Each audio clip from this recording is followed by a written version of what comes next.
Vamos abrir o Jornal das 6 de hoje falando da recaptura de Deibson Cabral, o Tatu, e de Rogério Mendonça, o Martelo, ocorrida ontem no Pará. Os dois já chegaram a Mossoró para voltar a cumprir pena no presídio federal da cidade. O detalhe é que hoje foram divulgadas uma série de informações de bastidores sobre essa recaptura.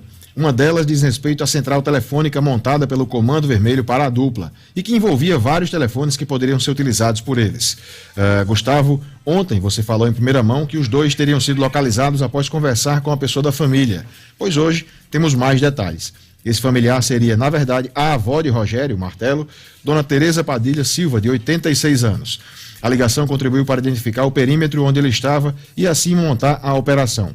Hoje repercutiu muito também uma mensagem divulgada pelo Comando Vermelho para os dois fugitivos. Dizia o seguinte: quem está com eles não será abandonado. Fecha aspas. Por isso, inclusive, Deibson, Tatu e Rogério Mendonça teriam ficado em silêncio no depoimento à Polícia Federal após a recaptura e não haveria interesse numa eventual delação premiada para explicar como conseguiram escapar do presídio.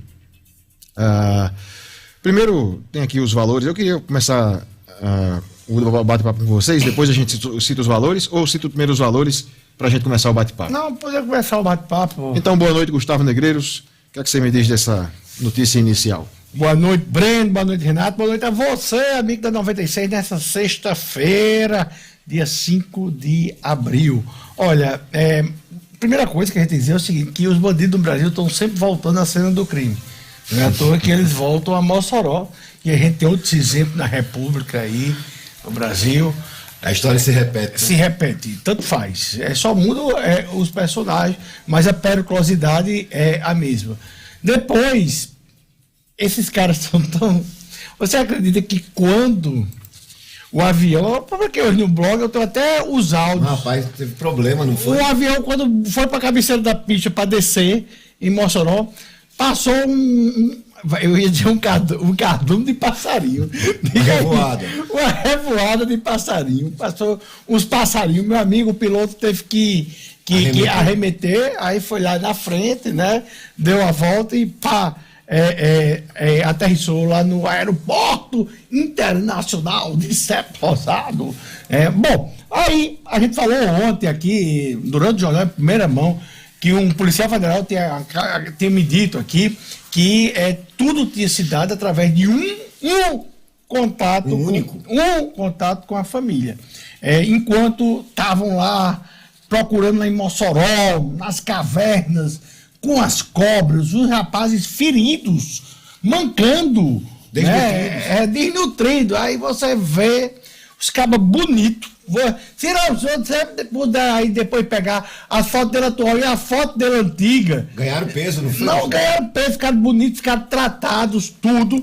Estavam lá no Pará e Lewandowski falando num raio de 20 quilômetros. Há controvérsia, estão dizendo que o Pará fica a 20 quilômetros de Mossoró, que ligaram através de uma caverna, dos quais eles estavam escondidos, e nessa caverna tinha um mar. E foi por isso que eles navegaram 8 dias para percorrer 20 quilômetros. Olha, pessoal, isso tudo é brincadeira, porque... Então, aí Lewandowski falou, a inteligência, sim, obviamente que a família estava lá, e aí deu uma bobeira, o amor. Ai, ele é o pior bandido menino do mundo. De vó, pô. Ligou pra vovó. Mas é o pior bandido do mundo. Mas ele gosta de alguém. Alguém no mundo que ele respeitava. Ele tem um dos dois... tem um irmão deficiente. Sim. E aí a mãe teve que ir para o Rio de Janeiro cuidar com esse irmão e ele ficou com a avó. E essa avó hoje tem 86 anos. E foi isso que fez ele foi cuidado pela avó. E foi isso que fez ele procurar, porque a avó estava muito aflita em relação... É a avó de Martelo. É a avó de Martelo. Pois e aí diz aí Tatu e Martelo... É dois, o da esquerda, né? Aí eu não sei não. Sinceramente, o fato é que quando eles estavam na caverna... Quando o Tatu não conseguia cavar, pegava o martelo e batia na pedra. Aí abria. Assim ele chegar lá do Pará. Essa é mais ou menos a versão do Lewandowski, porque Lewandowski estava mais perdido que pelo que a gente entendeu, claro, comicamente falando, eles pegaram a caverna até Icapuí.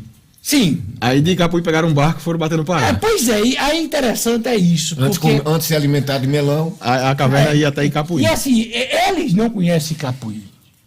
Eles são do Acre. Eu conheço Capuí, que é a primeira cidade do Ceará, depois da fronteira do Rio Grande do Norte, Tibau. pelo litoral. Tibau tem Tremembé e Capuí. Tremembé pertence a Capuí. Bom, mas o fato é que para chegar em Capuí, eles foram orientados. E não foram a pé, né? Justamente, não tem como ir, porque dá mais de 80 quilômetros. Não tem como eles terem ido a pé. Então você vai até Icapuí, em Icapuí vai ter um barco, né? E o barco, você pega o barco e vai para o Pará. Esse barco estava lá já esperando. Você não chega lá essa logística toda na praia de Icapuí e diz, quem me leva para o Pará? Até que era um barco pesqueiro. Um barco pesqueiro. Enquanto estavam falando que eles estavam comendo melancia e melão, eles estavam provavelmente comendo peixe, porque, obviamente, que nesses 6 dias que eles passaram no barco pesqueiro, eles devem ter se alimentado daquilo que pescaram no mar. E pronto, aí foram presos, voltaram para a cena do crime. Não serão os primeiros, não foram os primeiros. A gente tem exemplo claro aqui na República Brasileira de gente que voltou à cena do crime. E a gente vai falar muito dessa cena do crime quando a gente chegar já no ponto Petrobras. Mas vamos continuar aí, Renata. Boa noite.